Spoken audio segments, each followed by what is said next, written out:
প্রাণের অধিক বেশি যার দাম, রহমতাল লিল আলামিন। প্রাণের অধিক বেশি যার দাম, রহমতাল লিল আলামিন। জানো কি তোমরা তাহার নাম, রহমতাল লিল আলামিন। অসহায়ের বুকে যে জন গোপনে করে সওয়ার, অসহায়ের বুকে যে জন গোপনে করে সওয়ার। দুরুদ পড়ে সুবহে ও শাম, রহমতাল লিল আলামিন। জানো কি তোমরা তাহার নাম, রহমতাল লিল আলামিন। গরিবের আহার দিতেন নিজে হয়ে রোজাদার, নিয়মর ভালোবাসার খাম, রহমতাল লিল আলামিন। জানো কি তোমরা তাহার নাম, রহমতাল লিল আলামিন। সামনে উপস্থিত দূরে কাছের বিভিন্ন স্থান থেকে ছুটে আসা কালেমার ঝান্ডাবাহী, তাওহীদের পতাকাবাহী, দ্বীন ইসলামের নর শারদুল বীর মুজাহিদ, প্রাণ প্রিয় সম্মানিত দ্বীনী ভাইরা, আড়ালে বসে আছেন শ্রদ্ধেয়া সম্মানিতা মা বোনেরা। আলোচনার সূচনায় আনুষ্ঠানিকতার মধ্য দিয়ে আমার পক্ষ থেকে আবারও দিল খোলা সালাম, আসসালামু আলাইকুম ওয়া রাহমাতুল্লাহি ওয়া বারাকাতুহু। সালামের জবাব শুনে মনে হলো আসলেই ভিজে গেছেন আপনারা, ভেজা ভেজা আওয়াজ শুনতে পাচ্ছি। এটা আওয়াজ দিয়ে জবাবটা দিলে পরে হকটা ঠিক মতো আদায় হয়। আসসালামু আলাইকুম ওয়া রাহমাতুল্লাহি ওয়া বারাকাতুহু। সবাই কেমন আছেন বলুন? আমাকে প্রশ্ন করে ফেলেছেন। আল্লাহ তাআলা তো আমাকে আপনার সাথেই আপনার কাতারই রেখেছেন, বলি আলহামদুলিল্লাহ। তবে হ্যাঁ, আমাদের মুসলমানদের যে একটা ঐতিহ্য ছিল, একটি গুণগত দিক ছিল, হলো মুসলমানদের পারস্পরিক যে ভ্রাতৃত্ববোধ, সকল গোত্র ধর্ম বর্ণের চাইতে বেশি ছিল না কম ছিল?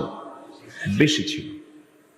কিন্তু সেই ভ্রাতৃত্ব, সেই মোহাব্বত আজকে নেই বললেই চলে। তার বড় প্রমাণ হলো 180 কোটি মুসলমানের দুনিয়া, 56টি মুসলিম রাষ্ট্র এবং টপ 10টি যদি ধনীর তালিকা করা হয়, তার মধ্যেও 1 নম্বর সহ অনেক ধনী রাষ্ট্র মুসলিম থাকার পরেও, প্রতি 4 জনে 1 জন মুসলমান থাকার পরেও, আজকে যে জাতি পৃথিবীতে সবচাইতে বেশি মজলুম, নির্যাতিত হচ্ছে, অত্যাচারিত হচ্ছে, সেই জাতির নাম কি বলুন তো?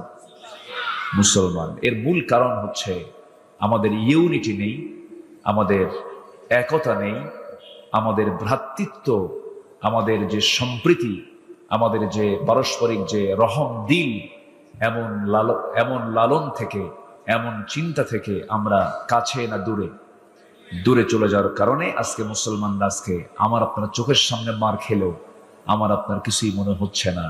তার সবচেয়ে বড় প্রমাণ হলো বাইতুল আকসা এর যারা বাসিন্দা, তারা আজকে ভালো আছে না বেকায়দায় আছে? বেকায়দায়, না খেয়ে তাদের দিনেতিপাত করতে হচ্ছে, না খেয়ে আছে মুসলমান। এটা আল্লাহর সংকট নয়। আল্লাহ পাক সকল বান্দাকে রিজিক দিয়েছেন, তার দায়িত্ব তিনি নিয়েছেন। পৃথিবীতে জলভাগে যত প্রাণী থাকে যে খাবার খায়, স্থলভাগে তার খুবই কম পায়। স্থলভাগের প্রাণীগুলো রিজেক খুবই সেই তুলনায় কম। যে পরিমাণ জলভাগের খাবার পৃথিবীর কেউ যোগান দেন না, যোগান দেন তিনি কে? আল্লাহ তাআলা। অথচ একমাত্র মানুষ ছাড়া কোনো প্রাণীর কোনো খাদ্য গুদাম নেই। মানুষের খাদ্য গুদাম মজুদ থাকার পরেও আজকে মুসলমান না খেয়ে মারা যাচ্ছে। বন্টনের অভাব না খাদ্যের অভাব? বলেন বলেন বলেন বলেন, কিসের অভাব? বন্টন। যাদের কাছকে বন্টনের ভাগ দেওয়া হয়েছে তারা হয়ে গেছে বড় ডাকাত, ঠিক কিনা বলেন? তারা হয়ে গেছে আজকে সন্ত্রাসী। তাদের হাতে মানুষের রক্ত, তাজা রক্ত আমরা দেখতে পাচ্ছি। সম্মানিত ভাইয়েরা, এই জন্য আমি শুরুতেই বলতে চাই, আমাদের এই সংকটটা আমরা দূর করার চেষ্টা করব। আমাদের দিলের মধ্যে যদি হিংসা আসে, ভাবতে হবে আপনার ভিতরে ইমানের ক্যান্সার ঢুকে গেছে। দিলের মধ্যে যদি আপনার অন্যের ভালো সহ্য যদি না হয়, পরশ্রী কাতরতা সম্পন্ন যদি দিল তৈরি হয়, হিংসা যদি হয়, গীবত যদি মুখে আসে, মিথ্যা যদি আসে, ছলচাতুরির চিন্তা যদি মাথায় আসে, ভাবতে হবে ইমানের কি ধরেছে? ক্যান্সার ধরেছে। আমরা এগুলো থেকে নিজেকে মুক্ত রাখার চেষ্টা করব। জোরে বলি ইনশাআল্লাহ। আমাকে মাহফিল কমিটি বলেন, হুজুর আজকে মাহফিল হচ্ছে না, মানুষ আসবে কেমনে, বসবে কেমনে? আসলে এই সময়ে আরো আজকে কি হঠাৎ বৃষ্টি না আগের থেকে হচ্ছে? আগের থেকে, আজ থেকে আরো 7-8 দিন আগের থেকে এই নিম্নচাপ শুরু হয়েছে। উচিত ছিল এতগুলো মানুষকে আমরা দাওয়াত দিলাম, অন্তত তাদের বসার জায়গাটা একটু হলেও শুকনো রাখার ব্যবস্থা। আমি আগেই বলে দিয়েছি যে একটু ত্রিপল করে হলেও, একটু ত্রিপল দিয়ে যেন কিছু মানুষ বসতে পারে, এবং মঞ্চটাকেও ত্রিপল দিয়ে একটু ঢেকে রাখলে সামান্য বৃষ্টিতে মাহফিলটা সম্পূর্ণ হয়ে যায়। একটু প্ল্যান করলেই হয়তো বা হতো। যাই হোক, যেটা হবার হয়ে গেছে। একটু কাক ভেজার মতো হচ্ছে, একটু কষ্ট হচ্ছে। এই কষ্টকে আমরা মনে করব বরকত। আমরা শুনবো শেষ পর্যন্ত। জোরে বলি ইনশাআল্লাহ, আর জোরে বলি ইনশাআল্লাহ। সম্মানিত উপস্থিতি, আমার পূর্বে খুব সুন্দর আলোচনা হয়েছে। আমি শেষ ক্লাসে উঠেছি। আমি খুব বেশি সময় যে নেব তা না, তবে আজকে আমি খুবই খুশি। সুসময় আজকে মাহফিলে মঞ্চ উঠতে পেরেছে। লেখা থাকে পোস্টারে প্রধান বক্তা, কিন্তু মাহফিলে এসে হয়ে যায় শেষ বক্তা। কি হয়ে যায়?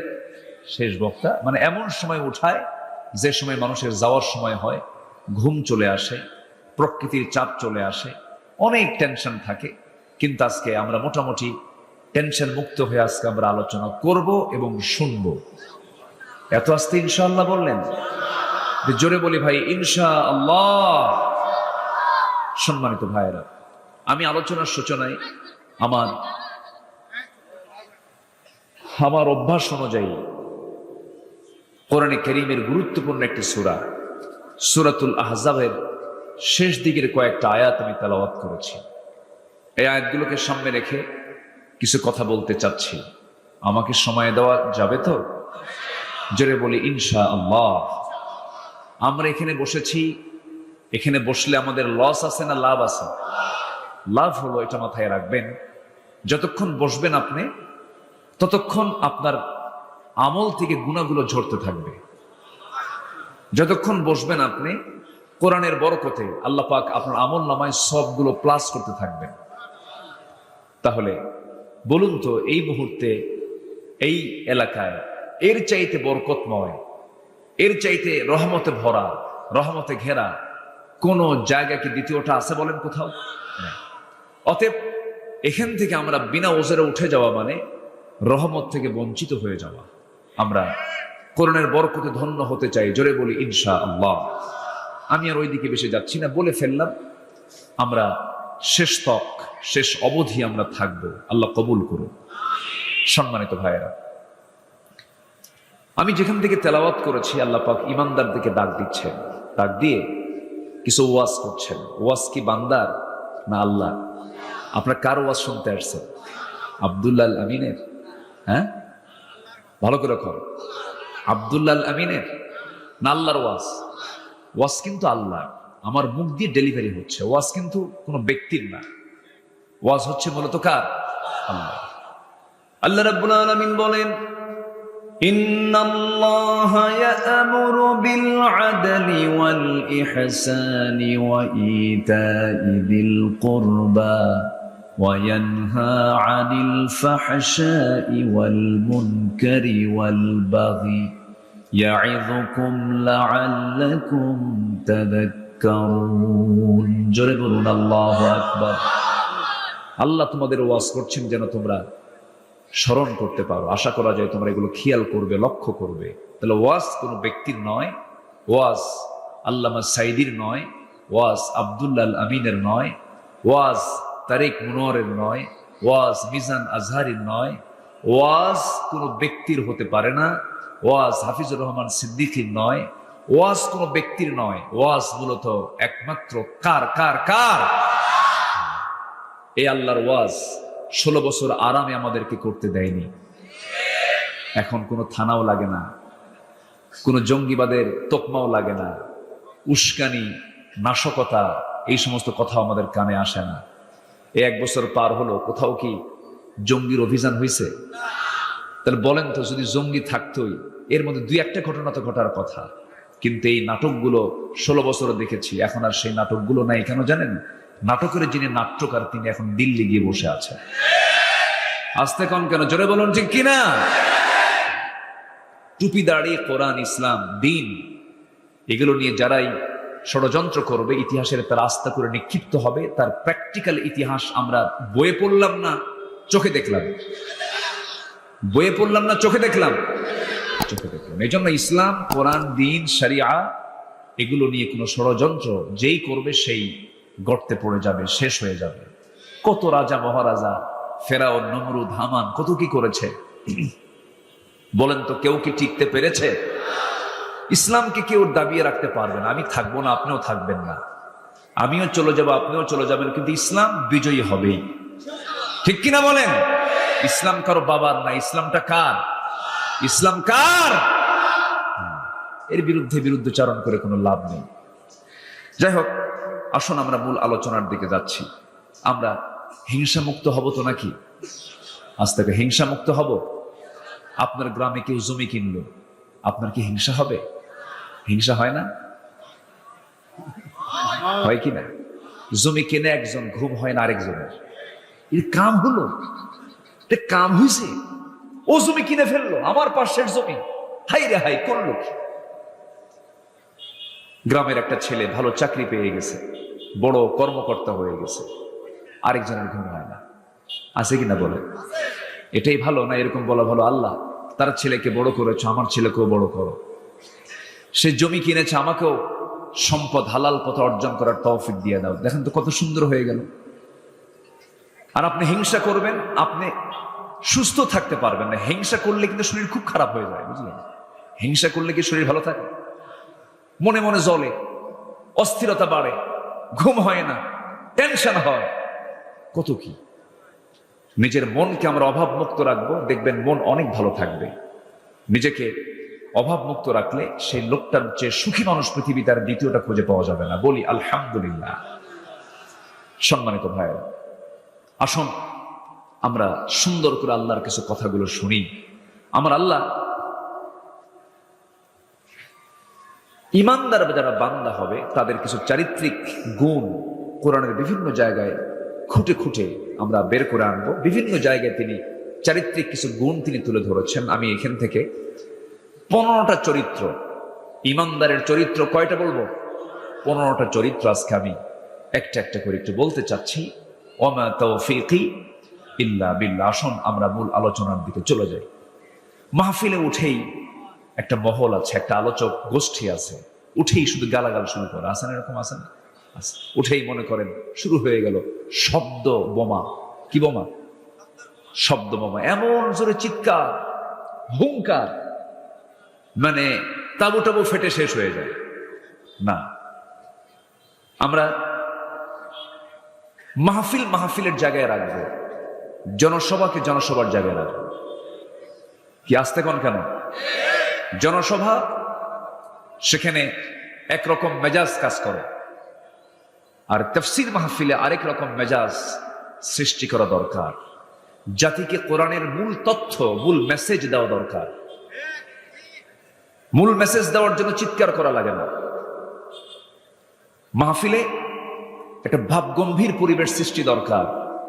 কিছু কিছু আলোচক আছেন, আলোচনার ভিতরে এত হাসি যেন একটা রঙ্গমঞ্চ বানিয়ে ফেলেন মাহফিলটাকে। আসতে পান কেন? হাসির ঠেলায় পেটের চামড়া ব্যথা হয়ে যায়। না, মাহফিলের সৌন্দর্য এগুলো নয়। মাহফিলে হাসি থাকবে না কান্না থাকবে? হালকা কথা না গভীর কথা? বলেন, মাহফিলে থাকবে হালকা কথা না গভীর কথা? গভীর কথা থাকবে, যেন দিল আসর করে, দিলে প্রভাব সৃষ্টি করে, আখিরাতের চিত্র যেন বান্দার মধ্যে যেন চিত্রায়িত হয়ে যায়, পরকাল ভীতি যেন চলে আসে। এগুলো হচ্ছে মাহফিলের আলোচনার বৈশিষ্ট্য থাকা উচিত। আলোচকদেরকে এগুলো বোঝারও তৌফিক দান করুন, জোরে বলি আমিন। সাতক্ষীরাতে অনেক আলোচক আছে, নামের শেষে শুধু জিহাদি। নাম কি? জিহাদি। আমি বলছি না এটা খারাপ কিছু, মানে উনি এসেই শুরু হয়ে গেল, নামই তো জিহাদি। ঠান্ডা করলে তো আপনি জিহাদি, জিহাদ কই? কথা বোঝেন নাই তো? আমরা সবাইকে বন্ধু মনে করে দিনের মেসেজটা দেব, জোরে বলি ইনশাআল্লাহ। সবাই আমার ভাই। আওয়ামী লীগ সে আমার প্রতিবেশী, তো বিএনপি সে আমার প্রতিবেশী, জামাত ইসলামী সে আমার ভাই, প্রতিবেশী, একই গ্রামের মানুষ। জাতীয় পার্টি সে আমার প্রতিবেশী, সে আমার ভাই। আগে দাওয়াতটা দেন, মেসেজটা দেন। কিন্তু যদি কেউ পরিকল্পিতভাবে ইসলাম নিয়ে, কোরআন নিয়ে, রাসূল নিয়ে, ইসলামী দল নিয়ে কোনো সিদ্ধান্ত নাই, 20 দাঁত ভেঙে দেব আমরা, ঠিক কিনা? কিন্তু তাদেরকে আগে মেসেজটা দেই, তাদেরকে আগে বুঝাই।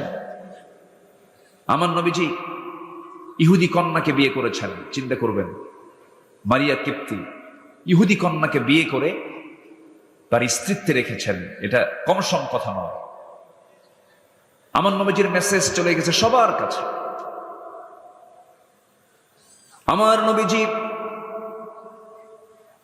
মসজিদের ভেতরে বসে আছেন, এমন একজন ব্যক্তি এসে, ইহুদি এসে নবীর সামনে পেশাব করছে, দাঁড়ায়া দাঁড়ায়া, এঁকে বেঁকে, হেঁটে হেঁটে পেশাব করছে। ওমর ফারুক সেটা দেখে ফেলেছেন। বলুন, তোমার ফারুক দেখলে পরে কি বের হবে হাতে? তরবারি বের করে ফেলেছেন। আমার রাসূলকে লক্ষ্য করে বলছেন, ইয়া রাসূলুল্লাহি, এত বড় বেয়াদব এখনো বেঁচে আছে, এটা আমার কাছে আশ্চর্য মনে হচ্ছে। শুধু আপনি অর্ডার দেন, সাইজ করি। কি করি? সাইজ করি। রাসূল বলছেন, না রে না ওমর, ওকে পেশাবের কাজ শেষ করতে দাও, শেষ হয়ে গেল। আমার নবীজি বললেন, ওমর তরবারি গুটায় নাও। ওই ইহুদি চোখের আড়াল হয়ে গেল, মসজিদ থেকে বের হয়ে গেছে। ওমরে ফারুক বলছেন, হুজুর, শত্রু হাত থেকে ছাড়া হয়ে গেল, কেমন হলো এটা? রাসূল বলছেন, না, পেশাবটা পরিষ্কার করে ফেলো। ইহুদি দূর থেকে এই দৃশ্য দেখে আর চোখের পানি ফেলে ফেলে কান্দে, আর মনে মনে সিদ্ধান্ত নিল, বুঝতে পেরেছি এটাই আল্লাহর নবী ছাড়া কেউ হবে না। নবীজির অমায়িক ব্যবহারে দিলটা নরম হয়ে গেল। দিল থেকে ইমানের আলো ছড়িয়ে পড়ল। রাসূল সামনে হাজির হয়ে, রাসূলের সামনে হাজির হয়ে হাতটা আগায় দিয়ে বলে, লা ইলাহা ইল্লাল্লাহু মুহাম্মাদুর রাসূলুল্লাহ সাল্লাল্লাহু আলাইহি ওয়াসাল্লাম। নবী একজন ইহুদির কাছ থেকে কিছু কর্জ নিয়েছিলেন, ঋণ নিয়েছিলেন। ঋণ পরিশোধের নির্দিষ্ট দিন আসার আগেই নবীর কাছে সে অযাচিত ভাষায় কথা বলছিল, আজে বাজে কথা বলছিল। এমনকি বর্ণনায় পাওয়া যায়, নবীজির গায়ের চাদর একটু টান মেরেছিল, একটু ছিলে গিয়েছিল, ঘাড়ের চামড়া একটু ছিলে গিয়েছিল। সাইয়েদনা ওমর ফারুক এই চিত্র দেখা মাত্রই তরবারি বের করলেন। রাসূল বলছেন, না রে ওমর, না, আচরণটা তেমন হওয়া যাবে না। ওরা বুঝে নাই, না বুঝে এমনটা আচরণ করেছে, আমরা এমন প্রতিশোধ পরায়ণ হব না। নবীজি মাফ করে দিলেন। নবীজির এমন অমায়িক ব্যবহারে ইহুদির মুখ থেকে বের হয়ে গেল, আশহাদু আল্লা ইলাহা ইল্লাল্লাহু ওয়াহদাহু লা শারীকা লাহু ওয়া আশহাদু আন্না মুহাম্মাদান আবদুহু ওয়া রাসূলুহু। হেদায়েতের মালিক কে? আসতে বলবেন না, কে? আল্লাহ। এই জন্য ইমানদারের ব্যবহার হবে নরমাল নাই স্পেশাল? নরমাল। সবাই মিথ্যা কথা কয়, এটা নরমাল। আর ইমানদার কি মিথ্যা কথা বলবে? তাহলে বান্দা হতে হবে, জান্নাত পেতে হলে কি নরমাল বান্দা জান্নাত পাবে না স্পেশাল বান্দা জান্নাত পাবে? ইমানদার কি নরমাল বান্দা না স্পেশাল বান্দা? ইমানদার যারা তারা কি স্পেশাল, বিশেষ বান্দা, তারা বিশেষ বান্দা। তো বিশেষ বান্দা হওয়ার জন্য বিশেষ চরিত্র দরকার। বিশেষ কি দরকার? চরিত্র দরকার। মিথ্যা কথা প্রায় লোকই বলে, কিন্তু ইমানদার মিথ্যা কথা বলতে পারে না। গীবত নরমাল প্রায় করতে পারে, কিন্তু ইমানদারের মুখ থেকে কখনো গীবতের চর্চা বের হতে পারে না। আমরা কি নরমাল হব না স্পেশাল হব? বলেন, নরমাল হব না স্পেশাল হব? স্পেশাল বান্দা হব। স্পেশালদের জন্যই জান্নাত, তাছাড়া কেউ জান্নাত পাবে না। জান্নাত কয়টা বলেন তো? হ্যাঁ, একটু জোরে বলেন, জান্নাত কয়টা বলেন? কয়টা? জাহান্নাম 7টা। জাহান্নাম 7টা। জাহান্নামে লোক বেশি না জান্নাতে লোক বেশি? হ্যাঁ, জাহান্নামে। বলেন কোথায় লোক বেশি? জাহান্নামে লোক বেশি, জান্নাতে লোক কম। তাহলে স্পেশাল বান্দা বেশি হবে না কম হবে? সাইয়েদনা ওমর ফারুক মাঝে মাঝে দোয়া করতেন, আয় আল্লাহ তাআলা, তুমি আমাকে অল্প সংখ্যক লোকের কাতারে শামিল করে নিও। তার এই দোয়ার মাহাত্ম্য অনেকেই বোঝে নাই, বলে ফেলল, ওমর ফারুক এমন দোয়া করেন কেন? সঙ্গে সঙ্গে কেঁদে কেঁদে বলছেন, ওয়ালাকিন্না আকসারান নাসি লা ইয়ালামুন, অধিকাংশ লোক তো বোঝে না। অধিকাংশ লোক তো শয়তানের পথেই পরিচালিত হয়। এই জন্য কম সংখ্যক লোকগুলো জান্নাত পাবে। আমি আল্লাহর কাছে বলি, আল্লাহ আমাকে কম সংখ্যক লোকের কাতারে শামিল করো, যেন আমি তাদেরকে নিয়ে জান্নাতে যেতে পারি। জোরে কোন সুবহানাল্লাহ। তাদের সাথে যেন জান্নাতে যেতে পারি। আমার বন্ধুগণ, এই জন্য চরিত্রকে সুন্দর করা দরকার। সবাই মিথ্যা বলবে, ইমানদার মিথ্যা বলবে না। সবাই মিথ্যা সাক্ষী দেবে, ইমানদার মিথ্যা সাক্ষী দেবে না। সবাই ঘুষের সঙ্গে নিজেকে জড়াবে, সবাই জেনার সঙ্গে জড়াবে, কিন্তু ইমানদার এগুলোর সঙ্গে জড়াবে না। ইমানদারের চরিত্র কেমন থাকা দরকার? গোটা কোরআন একটু ঘেটে ঘেটে খুঁজে খুঁজে বের করেছে। 15টা গুণ আমরা অর্জন করব। আশা করা যায় 15টা গুণ থাকবে, যার জান্নাত হবে তার। জোরে বলে সুবহানাল্লাহ। একটাও কি বলেছি? তাহলে কি ওয়াজ কি শুরু হচ্ছে না? শুরু হচ্ছে। প্রস্তুতি আছে তো সবার? থাকার প্রস্তুতি আছে তো ইনশাআল্লাহ? আচ্ছা, আল্লাহ কবুল করুন। জোরে বলি আমিন। আমাকে যারা শোনেন, আমি নগণ্য, আমার এলেম কালাম তেমন, আমাকে যারা শোনেন, আমার প্রায় 26 বছর এই মাহফিল অঙ্গনে আমি কাজ করছি। আমি চেষ্টা করি আমার কথার ভিতরে আজে বাজে কোনো কথা না নিয়ে আসা। আমি কখনো মাহফিলে আমার কোনো প্রসঙ্গ নিয়ে আমি কথা সহজে বলি না, খুব রেয়ার। হয়তো কোনো মেসাল দিতে নিয়ে, যখন কোনো আলোচকের মুখ থেকে আমিত্ব প্রকাশ পাবে, তখনই তার মধ্যে নানা ভুলভাল বের হয়ে যাবে। ঠিক কিনা বলেন? যেরকম ছেলেরা বলল আমাদেরকে কোটা সংস্কার চাই, কোটাকে সংস্কার করতে হবে, কোটা নিয়ে আন্দোলন হলো। শেষ পর্যন্ত জবাব আসলো, একটা শীর্ষ পদ থেকে জবাব আসলো যে কোটা বাতিল যদি হয়, রাজাকারের নাতিপুতিরা চাকরি পাবে? বলেন তো, এই যে কথাটা, এর মধ্যে কি আমিত্ব আছে কিনা বলেন? অহংকার আছে কিনা বলেন? অহংকার আছে না নাই? আমি বঙ্গবন্ধুর কন্যা, অমক তমক।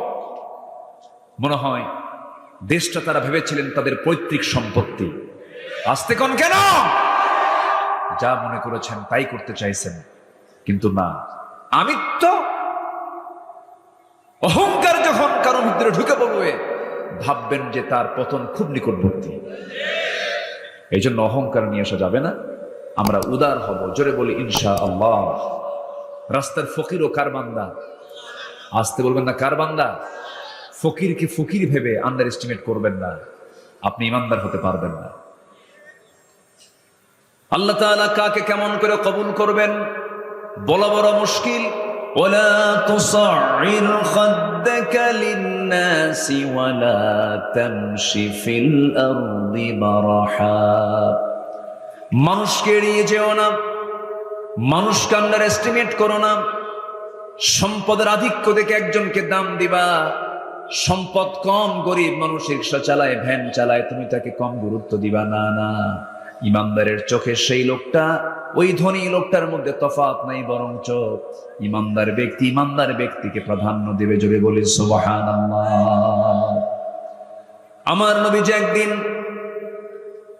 বসে আছেন, কাফের মুশরিকরা, দামি দামি নেতাগুলো, সমাজে তাদের বিশাল মর্যাদা, ওই কুরাইশদের বড় বড় লিডার গুলো নবীর সামনে এসে যখন বসে পড়েছে, আমার নবীর সামনে একজন অন্ধ সাহাবী, কি সাহাবী বলেন? অন্ধ সাহাবী নবীর সামনে এসে কথা বলতে চান। আমার নবীজি ওই কাফেরদেরকে বেশি প্রাধান্য দিচ্ছিলেন, গুরুত্ব দিচ্ছিলেন। আল্লাহ তাআলা সঙ্গে সঙ্গে আয়াত নাযিল করে রাসূলকে জানিয়ে দিচ্ছেন, আবাসা ওয়া তাওয়াল্লা আন জাআহুল আ'মা ওয়া মা ইউদরিকা লাআল্লাহু ইয়াযাক্কা। জোরে বলি আল্লাহু আকবার। ওই অন্ধ লোকটা আপনার সামনে আসলো, সে আমার কাছে বেশি দামি। আমার আল্লাহর কাছে কোনো বংশ, কোনো সম্পদ, কোনো নেতা, কোনো মন্ত্রী, কোন গোত্র নেতা আল্লাহর কাছে দামি নয়, কোন ধলা, কোন সুন্দর চেহারা আমার আল্লাহর কাছে সবচেয়ে দামি নয়। আল্লাহর কাছে কে দামি? ইয়া আইয়ুহান নাসু ইন্না খালাকনাকুম মিন যাকারিন ওয়া উনসা ওয়া জাআলনাকুম শুউবান ওয়া ক্বাবাইলা লিতাআরাফু ইন্না আকরামাকুম ইনদাল্লাহি আতকাকুম। জোরে বলুন আল্লাহু আকবার। আমি তোমাদেরকে এক নর এবং এক নারী থেকে সৃষ্টি করেছি, আদম হাওয়া থেকে বিভিন্ন গোত্রে ভাগ করেছি, ভাষা দিয়েছি, বর্ণ দিয়েছি, যেন তোমরা একে অপরকে চিনতে পারো। তবে আমার কাছে সেই লোকটাই সবচেয়ে বেশি দামি, সবচেয়ে বেশি সম্মানিত যে বান্দা আমি আল্লাহ আমাকে বেশি ভয় করে। জোরে বলি সুবহানাল্লাহ। আমরা বেশি মোহাব্বত করব কাকে? আসতে বলবেন না, কাকে? জোরে বলেন কাকে? আমার বন্ধু এক নম্বর কে? আল্লাহ তাআলা। এই জন্য আমার বন্ধু সে আল্লাহর পরামর্শ আমরা নেব। আল্লাহ বলছেন এই গুণগুলো নিয়ে আসো। কি গুণ নিয়ে আসবে? সূরা আহজাবের শেষ দিক থেকে আমি তেলাওয়াত দিয়ে শুরু করেছি। মহান রব্বুল আলামিন বলেন, ইয়া আইয়ুহাল্লাযীনা আমানু তাকুল্লাহা ওয়া কুলু قولا سديدا يصلح لكم أعمالكم ويغفر لكم ذنوبكم ومن يطع الله ورسوله فقد فاز فوزا عظيما. جربوا الله أكبر. سورة الأحزاب আয়াত নম্বর ৭০। মহান রব্বুল আলামিন ইমানদারকে লক্ষ্য করে বলছেন, ইমানদারেরা তোমরা আল্লাহকে বেশি করে ভয় করো এবং তোমরা যখন কথা বলতে যাবে সাবধান হয়ে কথা বলবে। ওয়াকুলু লিন-নাসি হুসনা ওয়াকুলু কাওলান সাদীদা। সুন্দর করে কথা বলো, সোজা সাপটা কথা বলো, পেঁচ লাগায় কোনো কথা বলো না। সমাজে পেচুক কথা বলে এমন কিছু লোক আছে না নাই বলেন? ওদের মধ্যে কোনোদিনই স্পষ্ট কথা খুঁজে পাওয়া যায় না। ভাই তুমি কি কলারোয়া যাবা? কাজ তো বহু, এই ওই ওই ওই ওই যাবে কিনা উত্তর পাওয়া যায় না। আছে কিনা বলেন? কিন্তু সরল লোক যারা এক কথায় কথা শেষ করে দেয়, সোজা সাপটা কথা আল্লাহ রাব্বুল আলামিন বলতে বলেছেন, পেঁচমুচ না করে সোজা সাপটা কথা বলো, হক কথা বলো, সোজা কথা বলো, সুন্দর করে কথা বলো, পেঁচ লাগায় কথা বলতে যেও না। আল্লাহ রাব্বুল আলামিন সত্য কথা বললে পরে তার পুরস্কারের ঘোষণাও তিনি সঙ্গে সঙ্গে দিয়েছেন।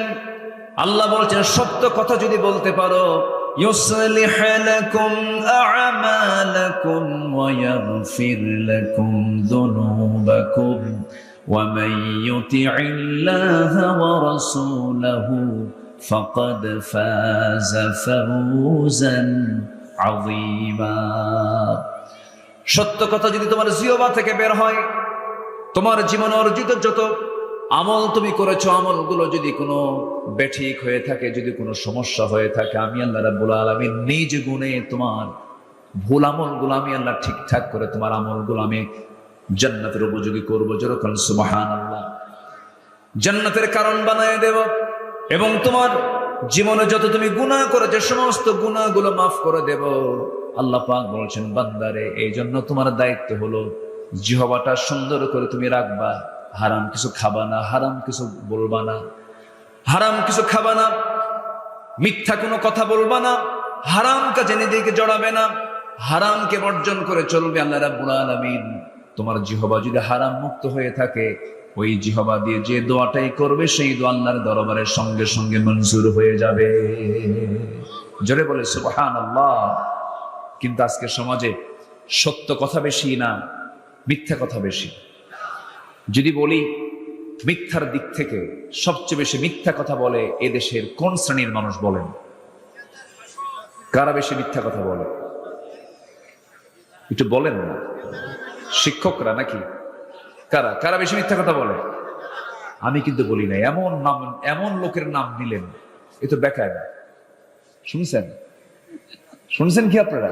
কারা কারা বেশি মিথ্যা কথা বলে? দেখছেন? আমি কিন্তু বলি নাই, বললেন কিন্তু আপনারা। আমার বক্তব্য কিন্তু এটা না। আমি প্রশ্ন করেছি, উত্তর আপনারা দিলেন। তাহলে বক্তব্য কি আমার হলো না আপনাদের হলো? আপনাদের। তাহলে আপনাদের দৃষ্টিতে এই দেশে যত শ্রেণী পেশার লোক আছে, এর মধ্যে সবচেয়ে বেশি মিথ্যা কথা বলে, মিথ্যা ওয়াদা করে কারা বেশি? দেশ চালায় কারা? নেতারা। তাহলে মিথ্যা কথা বেশি বলে আমি একটু নেতা একটু আসতে কইলাম, আপনারা বললেন তো হ্যাঁ তাই তো। এই 54 বছরে যত ওয়াদা আমরা শুনেছি, ওয়াদা কি পূরণ হয়েছে?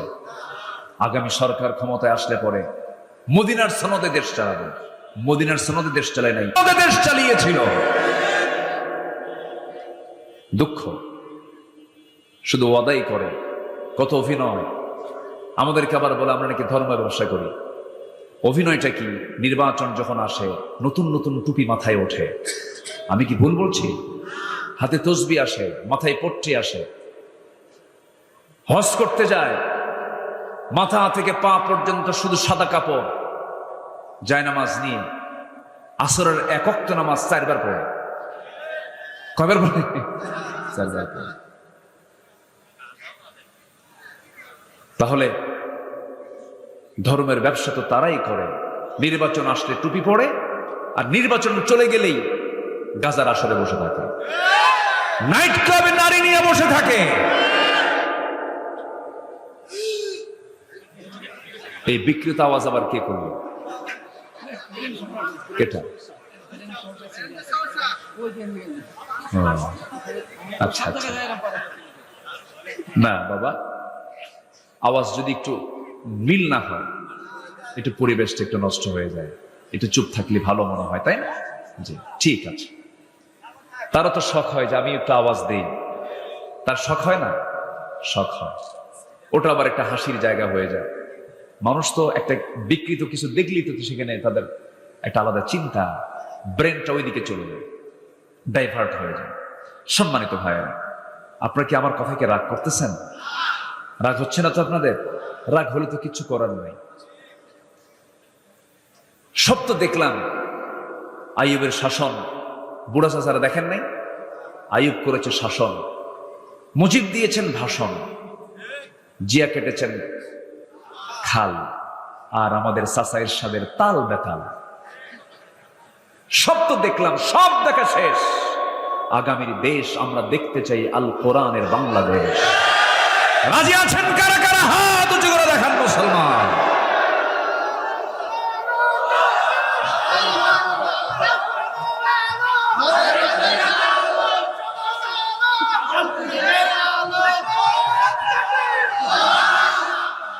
আল্লাহ কবুল করুন। জোরে বলি আমিন, আরো জোরে আমিন। সম্মানিত ভাইয়েরা, আমি কোরআনে কারীমের যে আয়াতগুলোকে সামনে রেখে কথা বলতে চাচ্ছি। আল্লাহ পাক ইমানদারকে দেখতে চান মিথ্যুক না সত্যবাদী? বলেন, মিথ্যাবাদী না সত্যবাদী? সত্যবাদী। আমরা সত্যবাদী হব, জোরে বলি ইনশাআল্লাহ। তাহলে যারা মিথ্যা নেতৃত্ব দেয় ওদের মুখে জুতা মারি, ঠিক কিনা বলেন? ওদের নেতৃত্ব আর আমরা দেখতে চাই না। আমরা বিরক্ত, আমরা অতিষ্ঠ, আমরা ধোঁকা খেয়েছি অনেক, আমরা মজলুম হয়েছে অনেক। আমার দেশের প্রবাসীরা, আজকে মাহফিল কাদের নিয়ে? এই প্রবাসীরা হাড় ভাঙা পরিশ্রম করে অর্থগুলো দেশে পাঠায়, কৃষি কাজ করে কৃষকরা দেশের অর্থনীতিকে সামনের দিকে আগায় দেয়। গার্মেন্টস শ্রমিকরা সীমিত বেতনে শ্রম দিয়ে দেশের অর্থনীতিকে চাঙ্গা করে তোলে। সবাই মূর্খ অশিক্ষিত, এরা দেশকে আগায় দিল, আর কলমের খোঁচা দিয়া বিসিএস ক্যাডার হয়ে দেশের সম্পদ সবগুলো লোপাট করে দেশ থেকে পাচার করলো। ওরা আমাদের বন্ধু নয়, দুশমন, শত্রু আমাদের, ঠিক কিনা? রাগ করছেন? এই জন্য আমরা সততার সঙ্গে থাকবো, জোরে বলি ইনশাআল্লাহ। সত্যবাদীর সঙ্গে আমরা বন্ধুত্ব গড়বো, জোরে বলি ইনশাআল্লাহ। সত্য আছে যেখানে আমরা আছি সেখানে আমরা সত্যকে লালন করবো। আল্লাহ কবুল করুন, জোরে বলি আমিন। আরো জোরে বলি আমিন। আমার বন্ধুগণ, সত্যবাদিতা বড় একটা গুণ। একজন ব্যক্তির কথা মনে পড়ে গেল, নাম শুনেছেন সবাই আমার দেশে। এখন এই মুহূর্তে মুরিদ বেশি না পীর বেশি? হ্যাঁ, পীর বেশি, পীরই বেশি। বহু পীর, এত পীর থাকার পরও সুদ বন্ধ হয় না, এত পীর দরবার থাকার পরও ঘুষ বন্ধ হয় না, জেনা বন্ধ হয় না, ব্যভিচার বন্ধ হয় না। আমার দেশে বহু পীরের দরবার, কিন্তু একজন পীরের নাম আমার মনে আসলো এই মুহূর্তে, আব্দুল কাদের জেলানী। নাম শুনেছেন তো? তিনি ছিলেন পীরদের পীর। আবার তার ব্যাপারেও আবার বাজে কথা কেউ বলে। এক ওয়াজে সেদিন শুনলাম, কে যেন বলল, রসুল যেদিন মেরাজে যান, বোরাকে উঠবেন, বোরাকে ওঠার সময় আমার রসুল করলেন কি, আব্দুল কাদের জেলানীর ঘাড়ের উপর পা দিয়ে বোরাকে উঠছিলেন। এই ওয়াজটা যে পাইল কোথায়? ওর কাছে শয়তান ওহী নাজিল করছে। কে ওহী নাজিল করছে? বাজে কথা। কোথায় আব্দুল কাদের রসুল মেরাজের সময় নাকি তার ঘাড়ে পা দিয়েছেন? এগুলো ভিত্তিহীন কিছু কথা। আমার দেশে আছে না নাই বলেন তো? আচ্ছা, কিন্তু সত্যি আব্দুল কাদের বড় একজন আল্লাহওয়ালা ছিলেন, বড় বুজুর্গ ছিলেন। ছোট্টবেলায় এমন পরিবার থেকে তিনি গড়ে উঠেছেন, মাটা অদ্ভুত বড় আবেদা ছিলেন। জাত ভালো হলে সন্তানও ভালো হয়। যদি আপনি গাছের জাত যদি ভালো না হয়, যতই মাটি ভালো হোক, আবাদ ফলন ভালো হয় না। আব্দুল কাদের জেলানীর মা আব্দুল কাদেরকে পাঠায় দিচ্ছেন দিন শিক্ষার জন্য। অনেক দূরে চলে যাবে। ছোট শিশু আব্দুল কাদের পাশে বসে চোখের পানি ফেলে দোয়া করে বলছে, আল্লাহ আমার আব্দুল কাদেরকে বড় আল্লাহওয়ালা বানাও।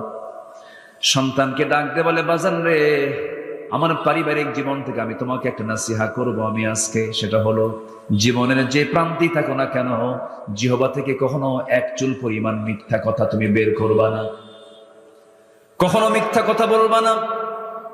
এই আমলটা নিয়ে, এই নাসিহা নিয়ে ছোট্ট আব্দুল কাদের মার কাছ থেকে বিদায় নিয়ে রওনা দিয়েছে। মাঝপথে বড় একটা বিপদ হয়ে গেল, ডাকাতি শুরু হয়ে গেছে। আমার দেশেও ডাকাতি আছে না নাই? আসতে বলবেন না, আছে না নাই? ডাকাতি আছে। ওই ডাকাত দলের সদস্যরা রাস্তা আটকিয়ে দিয়ে যার কাছ থেকে যা কিছু পাচ্ছে সব নিয়ে নিচ্ছে, আঘাত করতেছে। আব্দুল কাদের সামনে পড়ে গেছেন। জিজ্ঞাসা করার আগেই পকেট থেকে বেশ কিছু স্বর্ণ মুদ্রা তিনি বের করে ডাকাতদের হাতে দিয়ে দিচ্ছেন। ডাকাতরা বলছে ছোট্ট ছেলেকে লক্ষ্য করে, এই ছোট্ট ছেলে, কিছুই বললাম না, চাইলাম না, তেমন কিছু বললাম না, শুধু বললাম কি আছে সব বের করে দিলা, এর কারণটা কি? ছোট্ট আব্দুল কাদের বলে, ও চাচারা, আমার আম্মার নসিহত হলো আমি যেন কখনো মিথ্যা কথা না বলি। তোমরা আমাকে যে প্রশ্ন করেছো, সঙ্গে সঙ্গে আমি আমার সমস্ত টাকা পয়সা বের করে দিয়েছি। ডাকাতদের চোখে পানি চলে এলো, তীব্র প্রতিক্রিয়া সৃষ্টি হয়ে গেল। চোখের পানি ফেলতে ফেলতে বলছে, হারে, আমাদের জীবনের মোড়টা চেঞ্জ করে দিয়েছো ছোট্ট তুমি আব্দুল কাদের। আমরা আমাদের ডাকাতির সমস্ত কাজ ফেলে দিয়ে আজকে থেকে আমরা সত্যবাদীদের অন্তর্ভুক্ত হয়ে গেলাম। যেরকম সুবহানাল্লাহ। আমার বন্ধুগণ, সত্যকে লালন করতে হবে, হককে লালন করতে হবে। সত্যবাদিতার ফলাফল বড় সুন্দর ফলাফল। সত্যবাদিতা যার মধ্যে থাকবে, সে জান্নাতের রাস্তার লাইনে চলে যাবে। as-sidqu ইয়াহদি ইলাল বির ওয়াল বিররু ইয়াহদি ইলাল জান্নাহ। সত্য মানুষকে পুণ্যের দিকে নেয়, পুণ্য মানুষকে জান্নাতের দিকে নিয়ে যায়। আর মিথ্যা এমন একটা জিনিস, মিথ্যা সব জ্বলে পড়ে সারখার করে দেয়। মিথ্যার কাছে আমরা যাব না। এই জীবনে আমরা যত মানুষের গুণ দেখেছি, একজন মানুষের গুণের কথা যদি বলতে যাই, বলুন তো কোন ব্যক্তির জীবনে একটা মিথ্যা কথাও নাই? কোন ব্যক্তি বলেন? মুহাম্মদ সাল্লাল্লাহু, তিনি কি একটা মিথ্যা কথা বলেছেন কখনো? তিনি কি শাসন করেন নাই? তিনি কি দেশ চালান নাই? তিনি কি রাষ্ট্র চালান নাই? তিনি কি সমাজ চালান নাই? তিনি কি আইন বিচার করেন নাই? সবই করেছেন। মিথ্যা দিয়া না সত্য দিয়া? মিথ্যা দিয়া না সত্য দিয়া? সত্য দিয়া। মিথ্যার ধারে বসে যাওয়া যাবে না। সত্য নিয়ে আমরা লড়তে চাই, সত্য নিয়ে আমরা থাকতে চাই, সত্যের উপর আমরা অটল থাকতে চাই। 1 নম্বরে চলে গেল, আসুন আমরা 2 নম্বরে চলে যাই। আল্লাহ রাব্বুল আলামিন বলছেন আর একটা গুণ তোমরা অর্জন করবে, সেটা হচ্ছে আমানতদারিতা। আমানতদারিতা অত্যন্ত বড় একটা গুণ। আল্লাহ রাব্বুল আলামিন সূরাতুন নিসা 58 নম্বর আয়াতে বলছেন, ইন্নাল্লাহা ইয়া'মুরুকুম আন তু'আদ্দুল আমানাতি ইলা আহলিহা ওয়া ইযা হাকামতুম বাইনান নাসি আন তাহকুমু বিল আদল ইন্নাল্লাহা নি'ম্মা ইয়া'ইযুকুম বিহি। আল্লাহ রাব্বুল আলামিন আমানত রক্ষার জন্য বারবার বান্দাকে বলছেন, আমানতটাকে কখনো খেয়ানত করবে না। ইমানদারের যত গুণ আছে এর মধ্যে অন্যতম গুণ হলো আমানত কখনো খেয়ানত করবে না, ওয়াদা কখনো ভঙ্গ করবে না। ওয়াল্লাযীনা হুম লিআমানাতিহিম ওয়া আহদিহিম রাউন ওয়াল্লাযীনা হুম আলা সালাওয়াতিহিম ইউহাফিযুন أولئك هم الوارثون الذين يرثون الفردوس هم فيها خالدون জোরে বলুন আল্লাহু আকবার। ইমানদার কারা? যারা আমানত ঠিক রাখে। ইমানদার কারা? যারা ওয়াদা ঠিক রাখে। ইমানদার কারা? যারা নামাজের ব্যাপারে যত্নশীল হয়, হেফাজতকারী হয়। আল্লাহ বলছেন এই সমস্ত গুণগুলো অর্জন করবে, আমি আল্লাহ তোমাকে জান্নাতুল ফেরদাউসের ওয়ারিস বানায়া দেব। জোরে বলুন সুবহানাল্লাহ। রাষ্ট্র ক্ষমতা যিনি পান তার একটা আমানত, এটা ঠিক কিনা বলেন? রাষ্ট্রের ক্ষমতায় যিনি থাকেন এটা কি আমানত না? একটা আমানত। পৃথিবীতে যত রাষ্ট্রনায়কের নাম আমরা শুনেছি, একজন রাষ্ট্রনায়কের নাম ইতিহাস অমর হয়ে আছে। গোটা পৃথিবীর রাষ্ট্র শাসকদের জন্য, শাসক গোষ্ঠীর জন্য বড় একটা মডেল। ইসলামের 2য় খলিফা, অর্ধ পৃথিবীর শাসনকর্তা, তার নাম কি বলেন? কে? ওমর রাদিয়াল্লাহু তাআলা আনহু। শাসকদের তিনি মডেল। শাসন কেমনে করতে হয় তিনি তা বাস্তবে রূপ দিয়েছেন। ওমরে ফারুক কয় নম্বর খলিফা? 2 নম্বর। বহুদিন আগে, প্রায় আমি এই মেসালটা দিই, বহুদিন আগে এক মাহফিলে বললাম, ওমরে ফারুককে চিনেন কি? সামনে থেকে এক ছেলে দাঁড়ায় বলে, হুজুর আমি চিনি। কে? আমাদের বাড়ির দোতলায় ভাড়া থাকে। বুঝলি? তাই বললাম যে ভালো, খুব সুন্দর জবাব তুমি দিয়েছো। ওর বুদ্ধি যত, উত্তরও ততটুকু সে দিয়েছে। এই ওমর দোতলায় ভাড়া থাকা ওমর না, এই ওমর হচ্ছে জান্নাতের সংবাদ প্রাপ্ত একজন সাহাবী। জোরে কোন সুবহানাল্লাহ। তার কবরটা দেখে আসলাম এই তো কয়েকদিন আগে। তার কবরটা ওই জায়গায় থাকার কথা ছিল না। তিনি যে কবরে শুয়ে আছেন এই কবরটা তার হওয়ার কথা ছিল না। প্ল্যান ছিল ভিন্ন, কিন্তু হয়ে গেছে। কেমন করে?